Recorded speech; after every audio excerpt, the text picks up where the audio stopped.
startup itu kan intinya kan bisnis, Bisnis. entrepreneur lah. Betul. Jiwa atau mental entrepreneur, Ya.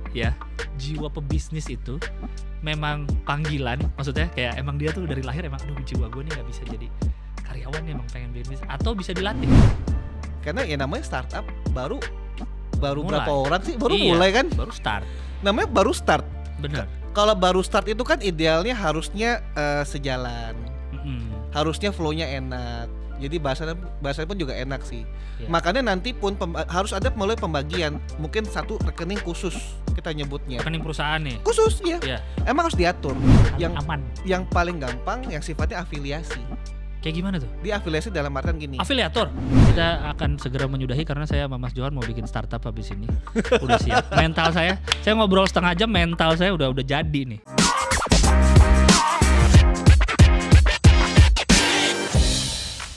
Halo Bala Duit, kembali lagi bersama saya Gilang Baskara di program Duit, program edukasi tentang keuangan, investasi dan proteksi. Tepuk tangan semuanya. Mantap. Kali ini saya akan membahas hal yang rame mungkin 5 tahunan belakangan, yaitu soal startup. Sekarang ini kan kaum Gen Z, milenial anxiety ini nih dengan segala mental health issue-nya yang hanya didiagnosa lewat kuis Facebook ya. Itu kan semua nih zamannya sekarang maunya kerja tuh di startup, yang kantor ada bean bag-nya, duduk nggak ada sekat-sekatnya, bisa ngambil snack sepuasnya. Pengennya tuh kayaknya idamannya kerja di situ sekarang. Bahkan banyak yang nggak pengen kerja di situ. Dia pengen startup tapi pengennya menjadi yang bikin gitu. Yang generasi sekarang tuh kebanyakan nggak mau kerja sama orang, disuruh-suruh tuh nggak mau. Kerja 3 bulan, aduh mental health aku terganggu, aku pindah kantor. Pindah lagi, aku anxiety, pindah lagi. Kayak gitu biasanya sekarang. Dan kayaknya emang pengen di bio Instagramnya ada CEO of, wah harusnya ada itunya tuh, CTO of, wah tuh kayaknya keren banget kayaknya bikin startup. Tapi kan dibalik itu semua kita nggak tahu apa aja yang harus disiapin kalau kita mau bikin startup ini. Dan kita juga nggak tahu apakah startup ini fenomena sesaat aja atau emang bisa ada kelanjutannya gitu ke belakangnya. Terus gimana soal finansialnya? Karena kan seperti kita tahu startup itu kan kalau dari mata orang awam ya kan bakar-bakar duit lah awalnya gitu. Atau awalnya tuh nyari investor dulu, susah-susah dulu gitu. Gimana dengan kondisi finansialnya? Nah, untuk mengobrol soal startup lebih lanjut tentu saya tidak sendiri karena saya tidak mengerti ya, saya hanya ngerti pakainya, apalagi belanja online ya, saya nggak ngerti cara bikinnya segala macam. Sekarang saya sudah bersama dengan Mas Johan Al Rashid, yaitu adalah Head of Agency Recruitment Manulife Indonesia. Tepuk tangan. Wah, thank you Mas Gilang. Selamat datang.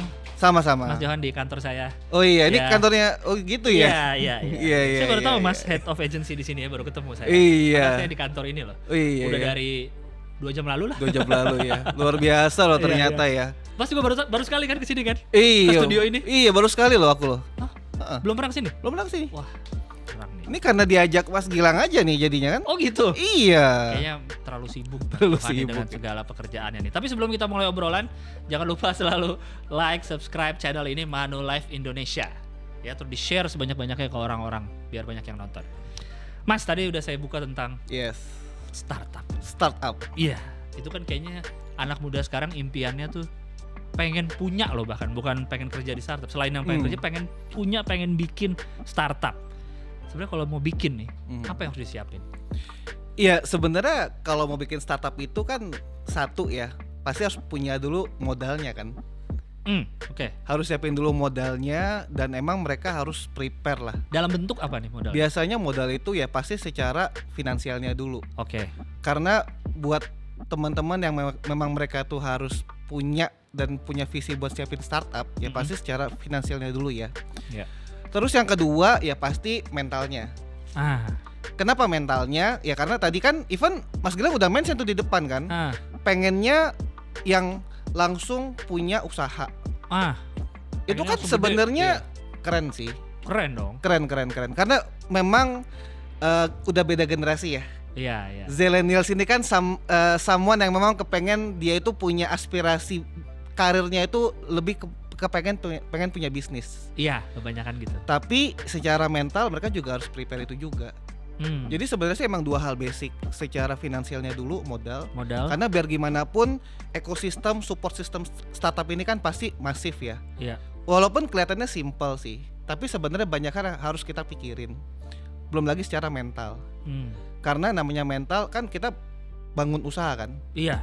Bangun usaha itu kan berarti harus dari sisi konsepnya, nanti semuanya, merekrut orang, perintilannya, dan nanti pasti resource. Iya. Habis itu nanti siapa lagi yang nanti kita harus siapin. Dan itu sebenarnya cukup kompleks. Kompleks banget. Kelihatannya simpel kan? Kelihatannya benar. Karena ya kalau misalkan kita punya insight, pengen ide, pengen bangun usaha, itu emang sebenarnya tuh kelihatan tuh simpel kok. Tapi ternyata cukup banyak progres, cukup banyak nanti hal-hal kita harus siapin. Nah itu sih yang terkadang suka luput lah. Kayaknya kebanyakan anak muda ngelihat kerennya yang udah jadi aja kali Mas. Iya. Yang ngeliat yang udah gede-gede gitu, pengen kayak gitu, pengen unicorn, pengen dekakorn, tapi mulainya itu yang susah, yang modal dan lain-lainnya. Makanya memang sebenarnya teman-teman kita itu kan adalah kalau ngelihat sesuatu kan pasti dia lihat yang udah bagusnya kan, yang udah settle-nya. Iya. Itu sih nggak ada salah. Itu nggak salah karena kan dia punya aspiration. Iya. Cuman yang teman-teman itu tuh harus lihat adalah pada saat mereka tuh lagi proses bikin. Nah, proses bikin ini kan terkadang ada yang perlu bulanan, ada yang perlu tahunan. Iya. Jadi kan sometimes ya ada beberapa cukup banyak startup yang dia udah starting dari 5 tahun lalu. Iya. Baru kelihatannya sekarang kan. Namanya baru kedengeran sekarang. Iya. Atau even ada yang baru bikinnya udah dari 7 tahun yang lalu. Ada, ya. Dia harus bongkar pasang, dia harus bikin formula sana sini. Turun ke lapangan dulu. Itu udah harus, itu pasti. Iya. Dan terkadang kan orang suka lupa, waktu dia pengen bikin startup pun kan dia harus ada risetnya, kebutuhannya matching atau enggak, gitu kan. Nah jadi banyak hal memang. Ternyata nggak sesimpel yang kita lihat ya. Ya kalau simpel sih nggak sesimpel bikin aplikasi udah beres, bikin aplikasi beres. Bikin aplikasi juga mahal. Mahal memang, makanya. Orang kelihatannya bikin aplikasi paling 1 juta lah, 2 juta. Waduh. Yang murah aja sebenarnya, yang simpel aja bisa ratusan juta. Iya, padahal kelihatannya simpel. Kelihatan simpel, iya kan? Padahal tuh mahal ya. Yes. Itu dia. Makanya jangan ngeremehin tuh, ngelihat bikin kayak gitu tuh nggak gampang gitu. Selain nggak gampang, duitnya butuh banyak. Masalahnya duit sih. Itu. Nah, kalau buat yang modalnya nggak terlalu banyak nih, yes, tapi dia misalnya udah punya visi, punya ide, modalnya nggak terlalu banyak dan dia mungkin harus invest juga ke perusahaan yang lagi mau dia bikin, tuh ngaturnya gimana Mas? Tapi dia udah punya siap nih konsep segala macam, apa-apa siap, tapi secara duit pas-pasan gimana? Iya, sebenarnya kan ini ya cukup banyak ya. Misalkan teman-teman yang usia 20-an tahun, selama dia punya partner, itu dulu. Nah, kalau nggak mungkin sendirian. Iya, pasti. Ya sebenarnya ada juga sih Mas, yang sendirian tuh dia ada. Cuman dia harus kayak prepare tuh dari sekian tahun. Jadi dia memang kayak harus allocate budgetnya dia. Contoh ya, misalkan dia sudah sempat kerja dulu part timer, freelance, dia nabung duit dulu. Karena dia tahu, misalkan saya nih 2 tahun lagi pengen bikin usaha seperti ini, dia nyisihin dulu. Dia sisihin tapi dari dia punya personal allocation. Nah, cuman itu dia harus ngatur. Tapi nggak banyak yang model kayak gitu. Yang paling sering itu dia cari partner kan. Jadi cari teman yang sevisi, bisa satu circle, atau mungkin yang dulu teman main bareng, ketemu nih, ngebahas konsep semua oke, akhirnya mereka meet up dan mereka bahas secara teknis detailnya seperti apa, include juga soal pembagian kayak pembagiannya lah ya. Pairingannya nanti ini harus gimana nih? Contoh misalkan secara modal basic dulu kan. Misalkan nanti siapa nih dia harus prepare-nya siapa. Udah gitu nanti misalkan yang harus tanggung jawab di bagian ini nanti siapa. Nah itu juga harus clear. Harus clear dari awal ya. Harus clear dari awal karena ini kan partnership kan. Dan satu hal, once mereka udah punya kesepakatan itu, ini kan nanti kan mereka harus berlanjut nih. Misal nanti agreementnya seperti apa, nanti follow up pertamanya kayak gimana, nanti perlu kantor atau enggak, resource awalnya seperti apa, itu. Wah, ribet ya. Lumayan ribet gitu. Maksudnya kompleks, banyak yang harus dipikirin memang. Ya sebenarnya kan ini wajar sih Mas Gilang, karena kan kita bicara kan ngebangun sistem usaha kan. Iya. Semua usaha yang udah settle startup yang sekarang udah settle ini pasti kan berawal dari dia harus prepare so many things, banyak hal. Dan memang selama kalau tadi ya temu temen yang sevisi kan enak kan, sefrekuensi, ngobrol enak, kayak kita berdua deh. Misalnya contoh lah. Bikin startup habis ini. Contoh ya, ngobrol berdua, dapat visinya dapat, dan kita sama-sama tahu nih kita mau kejarnya yang bagaimana. Nah nanti kan kalau udah mulai lebih serius baru kan, oke nanti bagi duitnya gimana nih, aturnya seperti apa, pembagian modal dan lain-lainnya, banyak deh itu habis itu. Iya. Itu saya setuju sih, soal segala macamnya tuh harus clear dari awal dulu. Apalagi masalah duit.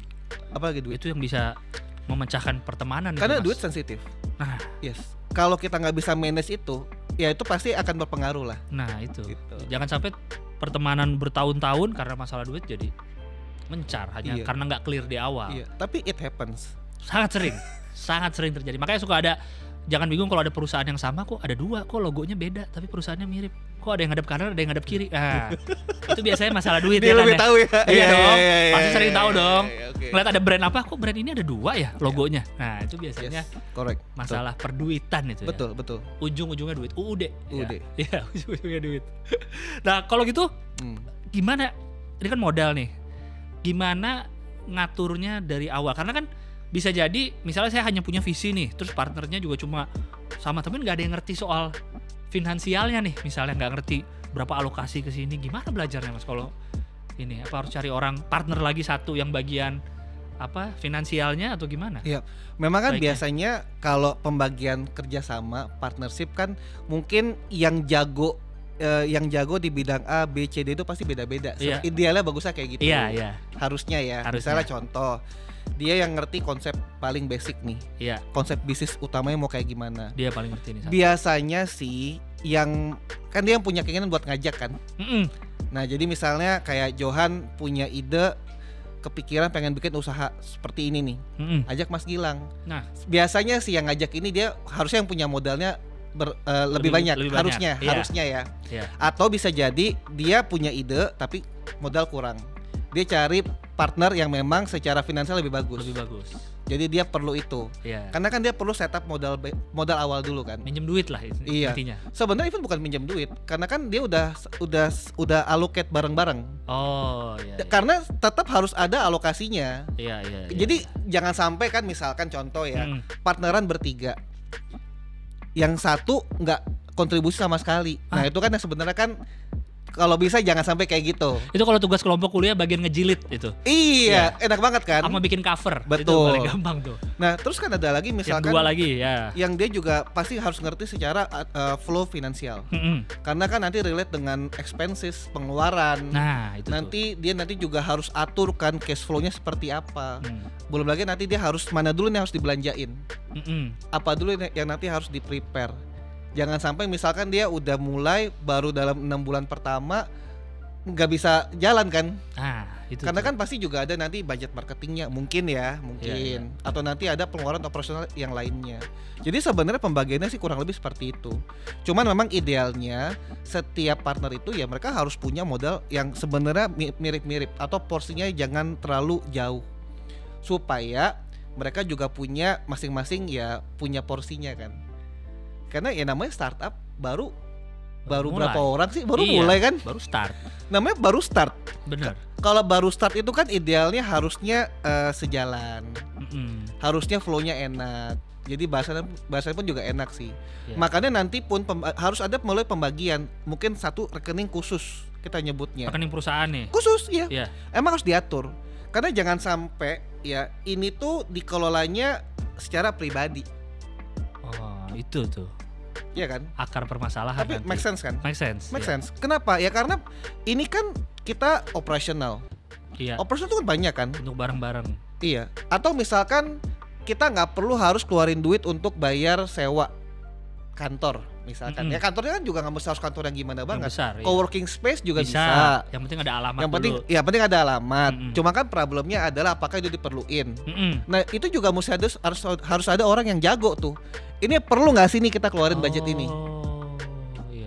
Jangan sampai misalkan yaudah deh kita keluar sewa ini bayar ternyata akhirnya nggak perlu. Iya. Pengen keren aja punya kantor dulu. Iya. Padahal belum tentu perlu dulu. Cuma keren foto di sosmed, kita udah punya usaha ini dan tapi nggak jalan kan buat apa? Bener nggak sih? Iya, ya buat keren di sosmed sih. Iya. Tapi ya percuma. Iya. Tapi memang gini ya, maksudnya sometimes ada orang yang memang ya dia mau ngeliatin itu dulu ke circle-nya dia kan. Iya. Itu nggak salah. Tapi karena ini yang tadi Johan bilang ya, ini mental kan. Karena memang dia harus clear dulu semua. Jadi memang kita harus ngelihat bahwa namanya kita ngebangun startup itu pasti kita harus berangkat dari yang nggak enaknya dulu. Kita harus pahit-pahitin dulu lah, istilahnya seperti itu. Oh iya. Mana yang penting harus kita keluarin, mana yang enggak. Mana yang benar-benar harus kita segera spend dan emang itu bermanfaat buat kita. Dan itu so many things memang sebenarnya. Jadi harus ada juga yang memang jago tuh, dia teliti. Ini kayak kita nggak perlu deh keluarin budget ini, misalnya contoh. Dan dia tuh harus yang strong dan dikasih kuasa. Ada juga yang memang dia misalnya punya konsep dan dia agresif ya, orang marketing banget nih, branding semua segala macam. Ya udah deh, kita perlu nih support untuk sosmed, branding, digital semua segala macam. Buat nyebarin logo apa semua segala macam harus ya. Tapi kan duitnya kurang misalkan. Ya berarti dari bikin logonya, bikin nanti untuk ads-nya, ya udah mau gimana. Nah itu tuh ya kayak gitu-gitu tuh sebenarnya kan. Ya. Iya. Jangan baru mulai langsung pengen beli bean bag tadi. Udah pengen punya bean bag di kantornya. Baru mulai kok langsung pengen duduk-duduk di bawah. Iya. Tapi dari jenis startup nih kan startup macam-macam nih Mas. Banyak. Ada yang jasa, ada yang e-commerce, ya kan kayak gitu ya. Ada yang layanan apa gitu. Ada nggak sih yang paling dalam tanda petik aman gitu untuk dimulai, untuk ya paling dikit lah resikonya, atau sebenarnya semua sama aja? Ada nggak jenis yang paling aman lah untuk memulai? Ya, to be honest, kalau untuk level startup sebenarnya hampir sama kan. Hampir sama ya. Karena dia harus punya modal. Itu sih. Tetap ya itu. Tetap, ya? Pasti tetap. Modal. Mau dia fokus usahanya di e-commerce, jasa sekalipun, apalagi kalau dia ngelibatin harus punya apps. Ya emang startup zaman sekarang nggak ada yang nge-link ke apps, pasti kan rata-rata pasti punya apps. Pasti punya apps. Ya. Punya apps itu aja tuh udah berapa ratus juta kan. Betul. Jadi maksudnya jangan lupain itu. Iya. Jadi ya kalau ditanya sebenarnya kan intinya kan orang tuh entrepreneur kan. Entrepreneurship sebenarnya. Dan apakah harus nge-link dengan dia harus punya usaha yang seperti yang dia harus spend modal dengan begitu banyak? Nggak juga sih sebenarnya. Mungkin kalau ditanya yang secara minim maksudnya modal kan ini pertanyaannya kan? Iya, yang paling dan aman, resiko ininya lebih paling yang aman. Yang paling gampang yang sifatnya afiliasi. Kayak gimana tuh? Dia afiliasi dalam artian gini. Afiliator? Bukan. Afiliasi bukan afiliator. Saya kira kan dalam afiliator. artian dia punya partner. Oh iya. Jadi contoh, kita pengen punya usaha, tapi kan kita cari aja partner yang memang sudah settle usahanya. Betul. Oke. Udah settle. Jadi maksudnya gini, brandingnya dia nggak perlu pusing. Udah punya nama, maksudnya. Jadi dia tinggal partneran aja sebenarnya. Oh. Tinggal partneran. Jadi udah punya nama di situ. Udah jadi startupnya nih? Apa belum? Ya even ya udah jadi startup. Udah jadi itu, betul. Oh. Makanya sebenarnya mirip sih. Kita mau berafiliate atau kita berpartner yang dengan brand yang sebenarnya udah settle. Itu salah satu opsi. Siapa tahu kita bisa bawa apa gitu ke brandnya, misalnya. Betul. Gue jualin ke digitalnya deh, gitu. Misalnya lu kelihatannya masih jualannya masih biasa gitu. Betul. Oh, tapi udah settle nih brandnya. Iya udah settle. Jadi sama aja kan kayak sebenarnya kayak kita tuh ngejual yang brandnya udah jadi, udah ada.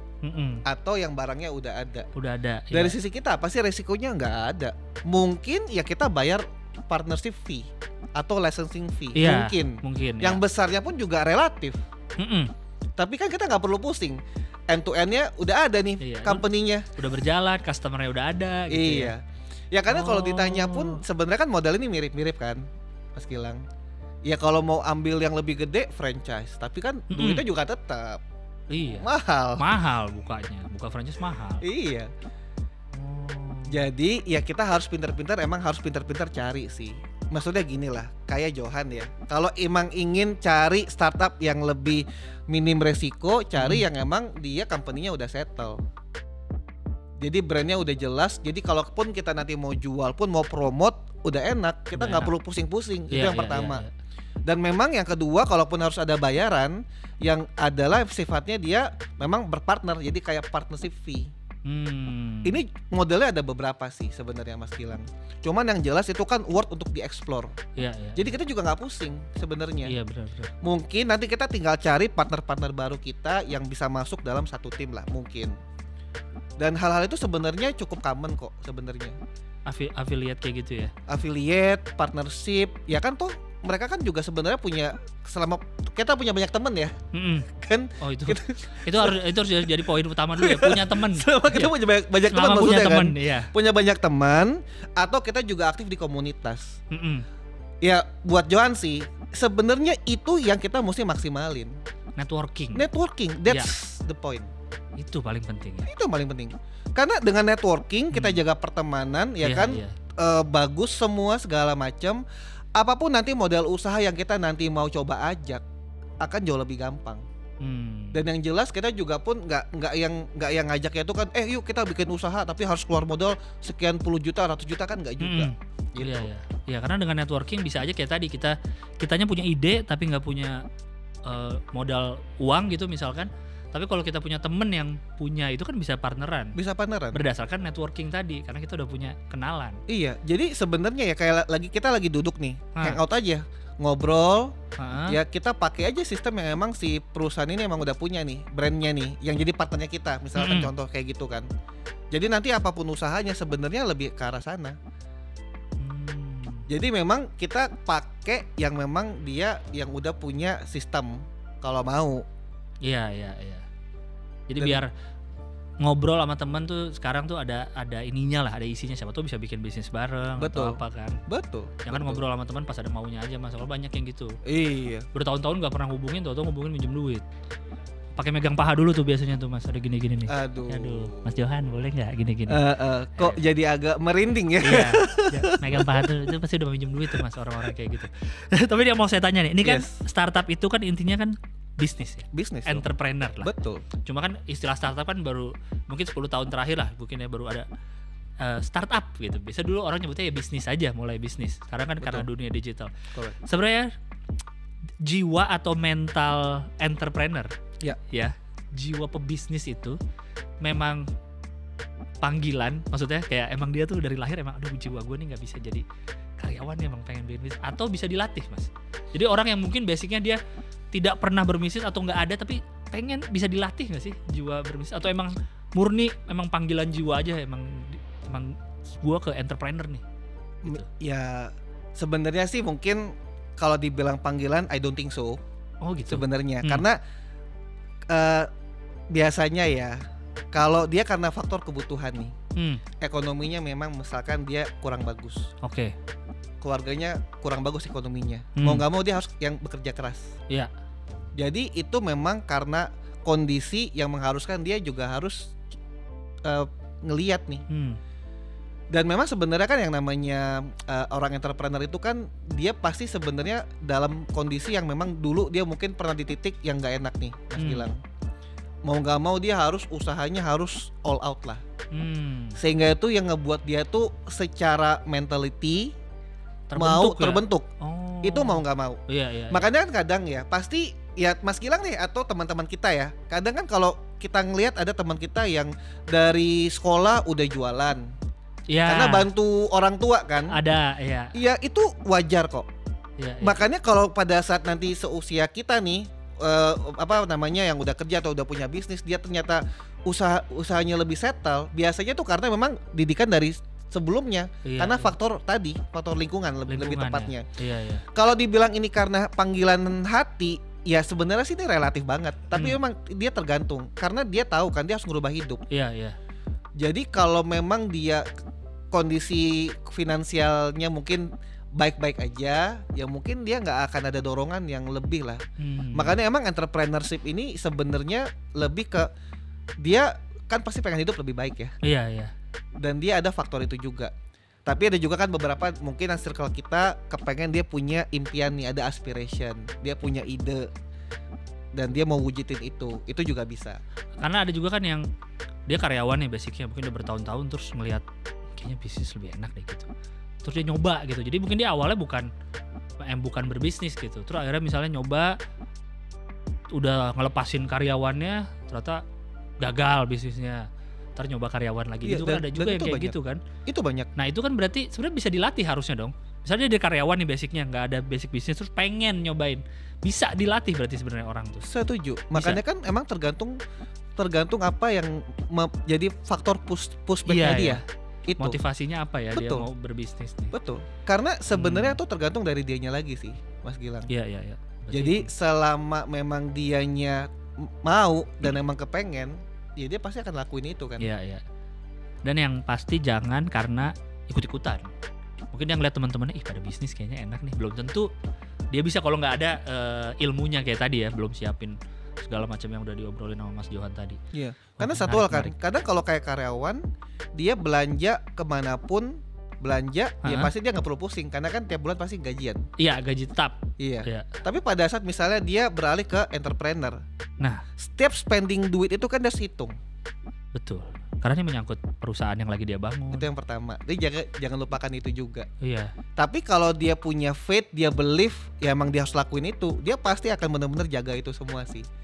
Jadi emang ini ya cukup mempengaruhi banyak faktor lah. Iya. Karena kadang banyak yang kemakan nih sama motivator bisnis yang ayo keluar dari kerjaan. Kalau jadi entrepreneur tuh kamu jadi bos. Iya. Lebih baik jadi bos dengan gaji lebih dikit daripada karyawan tapi 10 juta sebulan misalkan gitu. Banyak yang kemakan gitu, Mas. Tapi kan jangan lupa, justru teman-teman yang mereka fokus di entrepreneur, mereka punya working hours tuh lebih panjang. Nah, itu dia. Makanya lebih jam kerjanya lebih banyak sebenarnya secara jam kerja. Iya. Makanya tipe karyawan yang sebenarnya dia capable untuk bisa terjun ke dunia entrepreneur, ya kalau emang dia pun gak hitungan sama kerjaan kan. Dia mungkin ya all out. Iya. Pagi sampai sore sampai malam dia mau willing buat itu. Jadi dia sambil latihan sebenarnya nih. Oh, sebelum masuk ke dunia entrepreneur. Iya, bisa juga dong. Bisa, iya. Karena kan mungkin kalau orang cuma prinsipnya karyawan doang, ya udah mindset 9 to 5 selesai. Iya. Tapi kan kalau dia mau, oh iya nih, apalagi ya yang harus aku lakuin ya nih, misalnya contoh. Iya. Dia harus ekspor apa lagi ya? Ternyata dikasih challenge ini dia terima, dikasih challenge baru dia terima, dia mau lakuin itu. Dan itu kan sebenarnya persiapan secara mental. Kembali ke mental. Iya. Ini Mas, ini seru sekali, cuman waktunya sudah tidak banyak nih kita ngobrol. Iya. Luar biasa. Kita akan segera menyudahi karena saya sama Mas Johan mau bikin startup habis ini. Udah siap. Mental saya ngobrol setengah jam, mental saya udah jadi nih. Jadi kesimpulan yang bisa saya ambil nih dari obrolan mengenai bikin startup nih, yang harus dipikirin pertama adalah mentalnya yang tadi. Karena percuma kita punya modal gede misalkan, tapi mentalnya nggak ada, ntar malah jadi buang-buang uang aja gitu, nggak jadi apa-apa.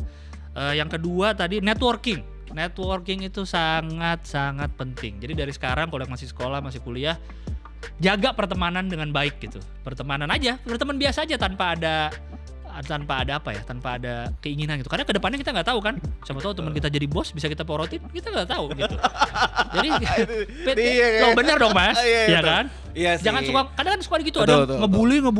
Toto jadi bos. Toto pas dunia kerja ke HRD, dia HRD-nya kita bully. Aduh gimana nih kan gitu. Jadi berbuat baiklah pada semua orang. Luar biasa nih, obrolan kita bermanfaat sekali Mas. Bermanfaat sekali ya. Jadi semoga abis ini yang pengen bikin startup makin terpacu gitu, tapi juga tetap langkahnya diperhatikan gitu. Tetap hati-hati, jangan sampai salah-salah jalan, jangan sampai salah-salah pilih teman, pilih partner, karena itu paling penting.